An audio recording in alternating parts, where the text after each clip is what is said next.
Nathan Panwar is recorded as saying, "Never forget where you come from, but strive for a place you've never been." Genealogy is very much a study of where you've been and where you come from. It is a focus on the past through the lens of your own family, bringing you a more concrete idea of where you fit in the scope of history. Family discovery can both be an encouraging and positive process, but it can also feature bleak and discouraging histories. Today I will be exploring a path down my family tree that adequately fits the description of bleak and discouraging.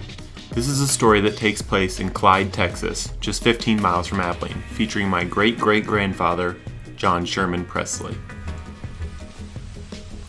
John Sherman Presley was born on September 10, 1891 in Weatherford, Texas. He was the child of Sidney Carroll Presley and Nancy Ann McIntosh. He married Texas native Pearl Mae Wilson, who died on November of 1931. He then married Alta Crockett in 1932 in Merkel, Texas. Between his two wives, John had 4 children: Theodore, my great-grandfather, Sidney, Merle, and Faye. He died on January 9th of 1957 in Clyde, Texas, at the age of 65, and was later buried there. John Presley, while living a simple life in rural Texas, faced some controversy. As a carpenter and also a sharecropper, he farmed and maintained lands that were not his own, but that he would still benefit from the harvest and the hard work that he put into the land. To sharecrop this land, he used some of his own cattle, as well as the cattle from the landowner. It's fairly common for sharecroppers to sell their cattle and acquire new animals. John Presley, following this practice, sold 2 cows and took the profits to reinvest into farming. The landowner, however, insisted that the cattle John Presley sold were his, and that he had stolen the cattle.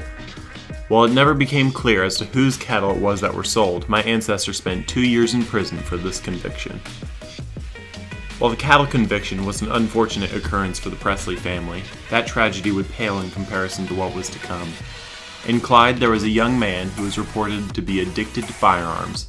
He was frequently caught shooting near animals to spook them, and was considered a menace to the town.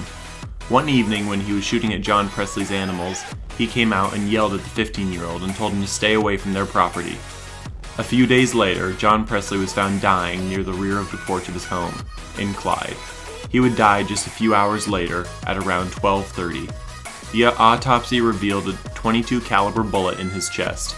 Ultimately, it was determined that the bullet from the firearm in question belonged to the young boy, who commented that a shot from his rifle could have killed my ancestor. The hearing was in a juvenile court, and the boy was given a year-long sentence, and otherwise was untouched by the law, and is still living today. Even with my relatives that are still living, there is still resentment about what happened to John Presley. His murder at the age of 65 prevented him from spending additional time with his relatives and loved ones. While the story of John Presley was certainly a tragedy, through this exploration and discovery, I was able to better understand where my family fits into the context of the past, as well as learn some valuable family history and how it has affected those that I love.